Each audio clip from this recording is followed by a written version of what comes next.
player. That is the champion he keeps going back for. You can see the mechanics in the team fights. The player's doing well, but what can you do against such engaging, also against such a coordinated, engaging team in team fights like BLG? Absolutely, and hopefully within the next few seconds we should be getting the picks and bans for game number 2 somewhere along the bottom of our screen. No, never mind, we're going to get it right in the full screen. And ooh, I see a Rek'Sai coming in here for TT. Love to see this kind of adaptation. However, as excited I am to see the Rek'Sai, I see a Jace, a Gragas, and a Maokai, and I'm already terrified for TT. It is once again early game systems are go for TT. The Rek'Sai had the Prowler's Claw obviously somewhat removed from the game, not able to use that extra mini dash, but Rek'Sai in general got some buffs to compensate strong champion. We've seen it EU West solo queue, some people playing it top lane. It's very good at brawling right now. If you can get on top of the Maokai, on top of the Jace, or pretty much anyone but the Gragas, you're in a pretty good spot. So Xiaohong Grunt on his LPL debut, another chance to show some specialty here. That fan sign on the bottom left was a very detailed drawing of Annie versus Jace. They predicted the future in the crowd today as Yagao gets himself onto this particular pick once more. And we come back in, non-stop action coming in here for our final series of the day. And for BLG, I want to see what they're able to kind of work with this. And again, just see if they're able to kind of, be the big team fighters they're going for. They're not going for, and this is something I actually, we talked about a little bit, but BLG, the kind of team that whenever the game goes a little bit, too well, as I always say in the first series, or the first game of the series, the second game they sometimes, throw in a completely random draft that is exceptionally difficult to execute on, just to see if they can. Most of the time they cannot, but they always like to try it. This time around, they want a quick 2-0. This is as meta can be, in my opinion, considering you do have the AD Jace in the mid lane, and then you've got double AP top laners. So it does feel like right now this is a BLG throwing down a gauntlet to TT saying, we respect you, and we also want to go home. And we saw a Jace game coming out of Yagao recently. He went 8-0-6 versus Anyone's Legend in Game 3 there to see themselves out to a win in that particular series. Yagao, sometimes you can put him behind some of the elite mid laners in the LPL. You think of Knight, you think of Rookie, you think of so many others, but Yagao continues to being a real versatile, experienced leader from the mid lane for BLG, and occasionally one of those hard carry performances comes out to just get some of the rust off the knuckles. Absolutely, and look, I think Yagao has taken a lot of the criticism he maybe received at MSI to heart. I do specifically remember in the play-in stage of the MSI, when I believe he was against the LLA. I believe it was the LLA, but he played Jason to Aurelion Sol and kind of got blasted. I'm not going to lie.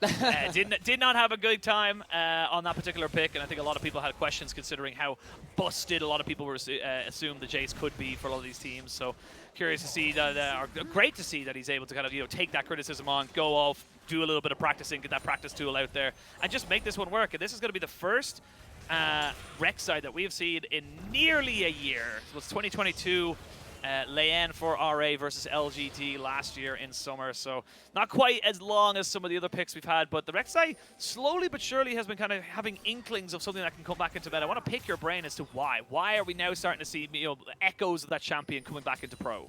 So Rek'Sai was a champion that was balanced very heavily around Prowler's Claw being an item. That has effectively been removed from the game in its current state. We're seeing a free trade in bot lane. We're going to be able to talk? We are going to be able to talk. Nice, thank you guys.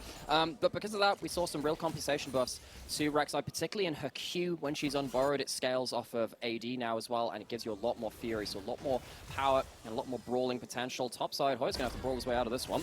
I don't know if he's going to be able to right now. He does have a flash available to him, but that red buff slowing him down consistently. Hoya does flash it away. Nicely done here by Shun to be very aggressive, but there's an opposite reaction on the bot side. We are going to see this Rek'Sai in the fog of war, seeing if they can go for something here. It's risky though. Again, it's an Aphelios with red gun. Maybe hoping that he'll burn it out before they go for something, but no, he's just going to go for a reset because there's just not enough time between the wave hitting and him being able to have a different impact around the map. So this Rek'Sai, despite the fact that we have had some changes to particularly that Q in both borrowed and unborrowed forms, still needs to be active early. Rek'Sai is an assassin, needs to be getting above certain damage thresholds, so you can actually 100 to 0 someone in the big fights. I'm not really seeing any of that impact currently though, so Xiaohong Grunt in his LPL debut needs to get a little bit more active, managed to do that on the Lee Sin, looking to do so on top side, is going to be spotted out by Bin's ward in that tri-brush though. Yeah, know he's there, know that he's going to be looking for something a little bit more aggressive. They're just going to back him away, no problem. No questions asked as such, and BLG so far so good to keep themselves, keep their wards and their vision on top of this Rek'Sai to know exactly where she shall be going, and curious to see now where TT want to try and move it, because again, it's not as, they don't have to be as aggressive as a Lee Sin, but like you mentioned, they still need to be aggressive, still need to be looking for some kind of plays with this very aggressive early game as Yao does get spotted here near the Raptors of Shun, and that mid lane gank that may be happening in the next couple of seconds definitely will not. I like that from Shun because he knows that his bot lane is on a reset. On is not going to be around mid lane to protect from a mid jungle roam. He's close enough to interpret this gank right now, and On has now arrived. Here we go, but it gets caught up here by a little bit of a hook. You can see that Yagao just flashing away, but then straight away going back into the fight because his support is here. A 3v3 means that On picks up the first blood. And like I said, if you want to get deep in the sauce, you got to make sure you know who the cook is, because BLG love going for these early skirmishes. They are the kings of it in the LPL for the moment, and they are able to take themselves a first blood and trade nothing back. Oh, but that is such beautiful play from Shun and On. Again, On is a young player in the LPL. He's the youngest support in the whole league. And the understanding and the presence of mind this team had to say, okay, bot lane is on a reset. They have a chance to have their support roam. So Shun, you can hover in mid first before On turns up, just in case it happens a little earlier than we're expecting, and then On can turn up later. They cover Yagao on what is normally a very susceptible pick to early game ganks. TT, their early game, not nearly going as cleanly as game one. No, not at all. I will unfortunately have to correct you. He's the second youngest player. Oh, really? Feather on RA is the youngest player. Oh, that's true. Sorry, it's changed in summer. Oh, man. It has changed in summer because Feather has joined in. You are almost correct, though, and okay, I do agree with you that he's still... That is a fair correction. Yeah, I completely he's still take the Ellen, exceptionally young, former though. youngest support in the It doesn't quite roll off the tongue quite as easily, but still. Okay, what this means just On is just he's now using his experience. He's no longer the youngest player in the LPL, and we get to see his pro view as well, as he's learned, as his time is no longer the youngest support in the LPL, that he can auto-attack and also do damage and pick up kills. Yep, he picked up a couple of CS there to give a little bit more what bang for his buck. What cannot he? Exactly. You know, he just covers all bases for you. Shun on a little bit of a rotation of its own towards this top side. It's going to steal away a red buff, and that's actually significant, funny enough, because the Rek'Sai can use a blue buff. It's not, you know, a bad thing to have, of course, in the extra ability haste and such, but you really do benefit a lot more from that red buff, having the health regen, of course, the slow to be able to kind of catch things on as well. It just becomes a lot more significant. Well, to the point where when Rek'Sai was released in Season 5, which was, God, that's 8 years ago, man. It's such a long time ago thinking about it. But Rek'Sai was meta for such a long time. And back then, giving early blue buff, you could give your first blue buff to your mid laner because Rek'Sai just didn't care about it. It's XP and it's gold for sure, but it's not going to be changing the way that you play in the same way that a red buff does. So this Rek'Sai, once again being held down, has the Hearthbound Axe, will be building into a Stride Breaker, I'd imagine, with that, trying to be a little bit more bruisery than something completely with some lethality. But being put behind in that gold really doesn't help this pick get off the ground. No, I see double knock up. No Q to land here for Yao, which means he's going to take a fair chunk of damage. Not the greatest of gun combinations, but they're making it work as they're trying to swap it off. Not quite able to get that last kill going for themselves. The feathers fly. El goes in, but he will not be going down. On saves his AD carry, and this supportal combat 2-0 now in the bot side. That's my second youngest support in the LPL. On makes it happen again. Significant knockups 2 times in a row. One extent, we talked about his Aphelios. He had 2 pentakills on Xayah in 3 days in the LDL. He's not a slouch at this champion either. Very nearly takes down Elk and On in the 2v2. It gets close for BLG's bot lane. They've made a name for themselves as a 2v2, and they're showing up again here. I mean, it's just every single time I look at this bot lane, I do start to think to myself, are they the best bot lane duo in the league? Because it just plays like this. They play it so damn close to their chest, and it just works out every damn time. It does. And Elk, again, a player which... the way that I judge Aphelios is how they can set up the situation to get the 3 weapon switches just like that. As you said, it wasn't the best combination at the start of it, but if you use that flamethrower to go through the minions and champions, gives you so many chakrams, and they'll just about get the damage to last through that play. That's 2-0 now on the scoreboard here in favor of BLG, but the objectives have been going over in favor of TT. They got the first dragon, and they got the Rift Herald as well. So, yes, the flashy plays are going in favor of BLG, but the macros for the moment are still in favor of TT. And again, we saw how important those early soul stacking was in that last game. Can be a big win condition if you get yourself a semi-decent soul. However, trying to play around these objectives as TT, it's going to be difficult. You have the Poppy ult to eject someone from the fight. Sure, that's important, but doing that against a Maokai ult, which can buy space for the Jace, that is the combo. Maokai Jace is very meta for that reason. You don't get to the Jace through that Maokai ult. Doing that around objectives, enough to get yourself up to a soul point. It's going to be very difficult for TT. Very, very difficult for them, but we'll see. Still plenty of gameplay to come before we really start writing them off completely, but it does feel like when on is on, there ain't turning them off, and that is a difficult setup now for the side of TT to really kind of hone in. Good burst damage here from both mid laners. You would argue that Yagao definitely came out a little bit more on top as on. Trying to see if we can maybe find out where the Rek'Sai was. They know exactly where on is, and they're going to try and burn in on top of him, but it's a Rakan, very slippery, very hard to lock down. On doing his best again to make sure that Yagao isn't playing without information in mid lane, despite the wards going the way of TT currently, with Yaya and Shahongrim stacking in river for long amounts of time. The wards have gone to the way of TT, but the mid-jungle support trio of BLG doing well to support themselves. Absolutely doing well to support themselves, and again, good start here from the side of BLG. TT, though, not to be outdone for the moment, and the game is starting to slow down once more. It's starting to feel like we're not going into the chaos again. It feels like we're going maybe towards those dragon stackings and maybe, you know, big dragon fights, if you were. Be curious to see what dragon it will be in 30 seconds' time. You would love to pick this one up as BLG to stop the stacking of TT, but wait to see how they want to go for it. Looks like TT are ready for it to try and make sure there's not a huge contest coming out from BLG. Ult back into tower from Bin, taking some HP away from Hoya. Of course, still has himself the teleport, both of them do. I think all this is to try and remove the ability for either of these top laners to affect potential fights on the spot side. And we wait.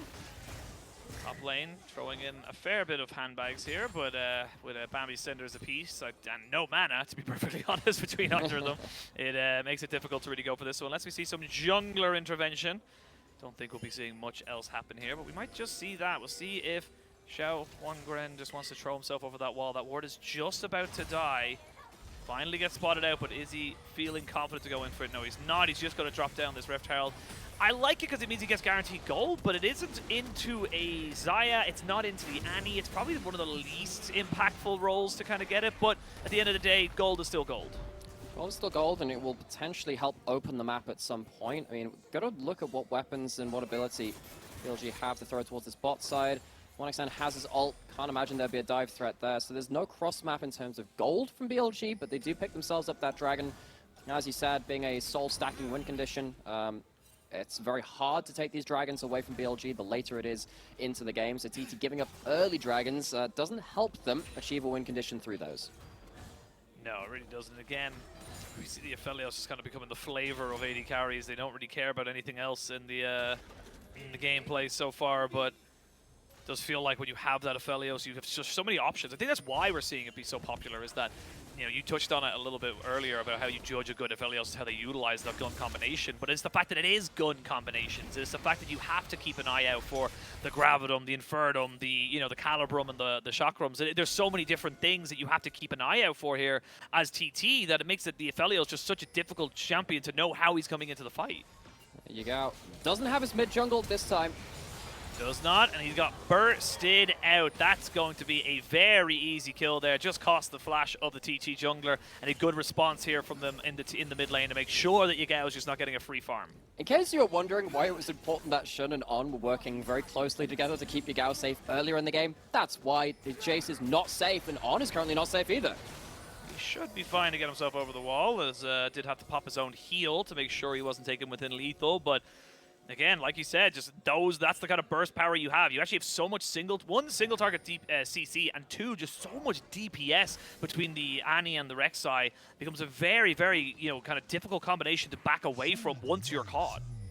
Particularly looking at the fact that there are a couple of Mercury threads built up from BLG. This Rek'Sai doesn't have armor to really worry about. There isn't a huge amount of physical damage across the team until Xayah comes into the equation anyway. So at least the Rek'Sai gets an assist. It's not the best early game coming out of that champion. Again, you tend to want a little bit more, but it's still it's something. Sadly, not being able to blow the flash from Yagao is annoying. Most of the time, the Jace when you kill them, if you get the blow the flash, you feel really good about that. Because again, he's a very squishy champion. You can get behind him and get on top of him very easily. Not able to do that gives BLG some more tools to keep that artillery bot safe. Yeah, I mean, I will say we have a Hex Rift as well, which is exceptional for a team like TT to try and get themselves around the map as quick as possible. Speaking of which, though, not going to be able to go up to survive or to help out Hoya here. He will have the Keeper's Verdict, and he doesn't need no man. He don't need no friends, because he is an independent top laner who's able to keep himself safe. I love the... Oh, this is a big fight. Red-white. This could be it. Now straight into green and white's going to force out the ultimates. Way wide from Elk. I don't know where he was hoping to go. Maybe he was anticipating a little bit of a flash there from 1XN, but 1XN confident to know that he doesn't need to pop it until the very last second. He does keep himself safe and alive in that mid lane. I mean, the weapon combination was good, using the Onslaught to Severum to get towards your rifle afterwards. You still need to hit your skill shots, though. Doesn't get away with that one. And at 1XN, just about gets to survive with the use of his ult. Harold towards the top side, returned the favor from BLG. First one was, of course, dropped in top lane by TT. They didn't manage to finish the tower, though. BLG do, and the map is opened in their favor, despite the fact that they have lost their bottom turret. It's now going to be even 1-1 across the map. The thing is, with that pressure up on that top side, minute till Dragon, BLG should be able to kind of transition that priority now into that bot side with those Hex Gates, as I mentioned earlier, gets them around the map so quickly, and we're going to potentially see another big explosive fight popping off here in the next few minutes around this Dragon Pit. So how do you want to see both these teams kind of approach this, or do you want to see maybe one team just give it up and look to try and prioritize elsewhere? Well, I see a lot of red wards in this jungle from TT. They've spotted on, and they have teleports on Hoya and Ucal. That helps too. That does help, and they CC him down for the moment. That's going to be a shutdown going over to the side of the wreck side. Remember, On picked up 2 kills. That is his first death. Doesn't mean he has a very early Shirelia's Revelry. And TT now establishing dominance around this bot side. 30 seconds, though, until the Dragon spawns. You still have On coming back up before that, so they're going to try and turn this into a mid lane play. But 5v4, BLG are looking to contest. Happening here. The ult goes wide. It does dissuade TT from going for the tower, and you're absolutely right. TT's timing of that play is not the best. Yeah, they get the support, but they use the Maokai ult. Use a flash on Yagao too. So TT, they get a kill, which helps them maintain that vision control. Killing support removes the ability to sweep wards and place more down. But BLG, they get to reset, they get to come back out onto the map, and TT, they're 1 kill up, but they don't have positioning on the map. No, they don't, and BLG just moving back towards this. And again, you got to remember everything they use. They use the Rek'Sai ultimate. They use the flash from Yao Yao on top of that as well. So now we'll see if they want to try and look for a contest. You can see they want to try and delay this a little bit, keep BLG honest. But it's difficult to try and really walk into this, especially with On and Bin just kind of playing keep away. And they know that Elk has a Gravitum, but never mind. They're going to go for a fight straight off the bat. That's an Infernum with the Gravitum ultimate. That's going to be a trade back for Elk. It's a Dragon kill and a kill for the Aphelios, which is not a great trade here for TT. I feel like they could have just let that one go. The timing of the play before the Dragon fight was poor from TT. It didn't give them the best setup for the Dragon, and yet they still kind of go for it. In the LPL, on the whole, we've been pretty good with our teams that are choosing when to fight, choosing at the right time around Dragons, around Barons to snowball into an objective or some control around that map. TT can't manage to do that against BLG in this second game, though, and BLG, they just look so much more connected on the map, and they look like they understand the pace of the game just better than TT right now. Elk just going to use, yeah, you got a dash, I have a dash, and nice ultimate there from the Maokai to keep him honest away from the tower there, make sure there's no shenanigans in with the Poppy, but TT, this game's starting to slip away from them, and again, it's these small little plays where it's like, yes, the Hex Flash is nice, but I just don't see how you're going to come out of this when, you know, Rek'Sai's pushing mid, you're not in sync. And on top of this as well, remember when we saw the cross map of the top lane tower for the Dragon? This is why it's important, because they can't walk into River versus BLG easily. You give up those Dragons, and suddenly BLG get closer to a soul earlier into the game. TT's earlier cross maps coming back to the bite them a little bit, because they just can't fight evenly around these objectives without a good angle, which they didn't there.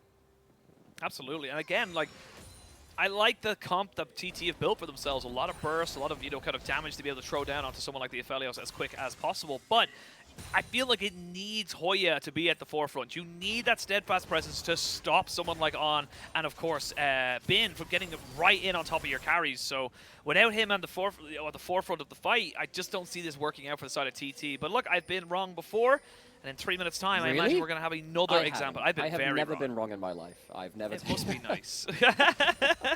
It would be nice if it would be okay. nice if it was the truth machine. Sadly, I can't claim that one with a straight face. I do think there's a secondary play pattern for Hoya in terms of getting the TP behind someone and shoving them into a wall. I think that's one powerful thing you can use, particularly in jungle fights, because there are more walls to use. But now the fight is shifted towards the top side of the map. The vision's not there from TT to go for the same flanking plays. I really think that's what they need to do. Either get the Poppy ult to shift the front line away or get a good flank. And they haven't managed either of them this game so far. And the big thing that I'm noticing is that, yes, they're looking for skirmishes. Yes, they're looking to be aggressive, but it's kind of devolving into a little bit of an ARAM. It's not really leading into anything else. They're just kind of saying, okay, well, we've gone from being scrappy and looking for aggressive plays, just straight up housing out in the mid lane and trying to go around as 5. Hoya will get knocked back, but, I mean, again, you were posturing, you were moving around, and this honestly is kind of quintessential to how TT have been so far this split, 6 series in, and this is going to be kind of, the greatest example of why they are going to be sitting at 1-4, potentially 1-5 now, is that they're just not really sure where to go, where to be, and they just kind of fall into these really bad habits of just all grouping together and then getting nothing. I'm gonna, not sure there's much to be gained there with the Gale Force available from Elk, indeed there isn't, but I'm gonna throw back to something you said very early on in game number 1, which is TT sometimes lack inspiration. In that kind of play, there are wards behind BLG. You could have maybe gone towards a flank teleport, and I get that you're outranged, and against a Maokai ult, defending that mid lane out of turret, it just sucks. You're going to get outranged, you're going to get siege. They don't lose any kills, they lose the tower, and sure, that's not the end of the world, but that's the kind of moment where it is at the 20-minute mark. You're looking for fights at this point in the game, and they're just not able to find the right kind of angles. And BLG, as it stands, they're very happy with how this game is progressing. They're not really having their backline threatened. They're able to play around their range. Look, it's still only about 1,000 gold lead for the side of BLG. It's not unassailable. One good team fight where you catch out the Aphelios, you burst him down and keep the Poppy to kind of, stop anyone from getting away is definitely an option that could happen here for TT. But like you said, they've been uninspired. Because they've been uninspired, I am not really inspired to think they'll be able to do it. We'll see. A minute or just under it till the next dragon spawns, and both teams trying to finish off the last item or so before coming into it. It is Gravitum and Infernum here for Elk, and he's not going to be losing those guns anytime soon. So plenty of DPS and engage, to be perfectly honest, available here for BLG as TT looking to try and overload this. But again, like, you're putting 5 members around this Dragon Pit for vision. You're losing mid lane, and you're kind of losing priority elsewhere. It just feels like they don't really know where to go outside of just being together. They're really trying to get some vision deeper into the jungle. It's just very hard to come by. This is why it felt like earlier, just when that mid lane tower was going down, that was the time to strike, because that was when they still had vision to make some kind of odd angle work out. 10 seconds till the Dragon. BLG are not into River first. That's important, TT. That overload earlier gets them positioning on this Dragon, but you need to find an important angle here, TT. They're creeping forward. See now the Rek'Sai over the backside. They're going to jump straight in on top of him, though. On looking to try and catch out the Rek'Sai, who does have a tunnel to get back out. There's going to be a great little ultimate there on top of Yao, but he blocks it away from getting on top of anybody else. The health bar is still very much in favor of BLG right now. Yao's going to be the first one to go down. Elk flashes and cleanses away. These health bars are so low now. 1XN needs to put in the work, but he's being taken out by the Dragon, the secret 6th man of BLG. Bin going in to try and catch out 1XN, who is unafraid. Ucal takes down Shun, trying to see if the feathers can go back, and these health bars are so low. It's another re-engage coming out from On, but everyone knows how quickly this can all devolve. They're going to see if they can start the Dragon. There's TP available for Hoya. Do they look to try and re-engage this? BLG don't have a smite. TT would love to get in range for a steal. They need to try and contest this still. They need to try and contest it. The Dragon going down 2-1. There it goes. Now the fight can really re-engage. Oh, Hoya doesn't get the CC down onto Elk, who now with the red and white, he wants to fight. Not going to be able to do anything else there with that Poppy. And TT unfortunately looked to try and go for it. Like you said, they had to try and get that smite down, but they just couldn't. Even without Shun, BLG now on sole point. Red's the color of the gun. It's the color of the river too, TT. They swing and they miss around that Dragon, and it's another fight in a row where they just can't find the carries. It's a little telegraph from the Rek'Sai, and I think that's why this kind of counterplay from BLG was so important. They're just baiting in the first aggressive move. They understand they're going into River second. They need to be afraid of someone hopping over the wall. Yagao baits it out. On swings home with a punch. and then you reset the fight without some important things. We've got the Baron starting up in picture, though, and now there's a potential to steal. It's 50-50, 50-50, never mind, they don't want a 50-50 yet, they want to go straight back in on top of the Rek'Sai, and that means Shun can secure, but will they be able to get the Aphelios out? No, they won't. Elk has gone down, now 1xN is the carry, but he's been dead already. Yagao will get taken out. It's a very scrappy affair, and it's Shun versus the TT mid laner and support. He's going to go in, Bramble Smash and a smite down. That's the power of a full AP Maokai. It's scrappy, but it's BLG's home, and they love it the way it is. Is that Shun or is that Treebit? Absolutely smashes through the back end of that fight, gets the smite on the objective too, and that really should be a bit more of a straw, but it's going to break the camel's back all the same. It's a dragon fight into the Baron fight. BLG, they've been exemplary at their team fighting yet again. They did it in game 1 from a closer scenario. They're showing no mercy in this second one. Yes, they lose their AD carry fairly early on, but the damage on Yagao and the rest of the BLG members is enough to see out this fight. As soon as the ultimates are gone from TT, they don't have the staying power in these fights to take down the carries and the supporting cast of BLG.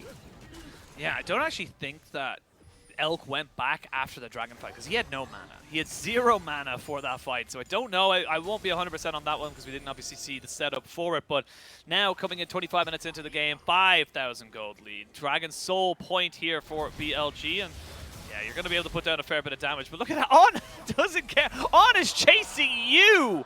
On is saying, I am going after you, my son. That is not exactly what I expected to see, but the confidence coming out here from the BLG support player. Our tagline for Summer is the power of youth. We have a debutant in that jungle and On. We talked about how fresh a face he is to the LPL, but how talented he is nonetheless with the power of that Rakan. Got those 2 kills early, using them well here into the late game. Popping the emotes, he knows he's having a good series. He knows he's having a great game as well. I think he's 2-1-7. 100% kill participation here for the Rakan. And again, going for it. You're just not able to do it. It's the weirdest 1v1 I didn't know I needed. That's the kind of way I'm seeing this one right now. The Rek'Sai versus the Rakan.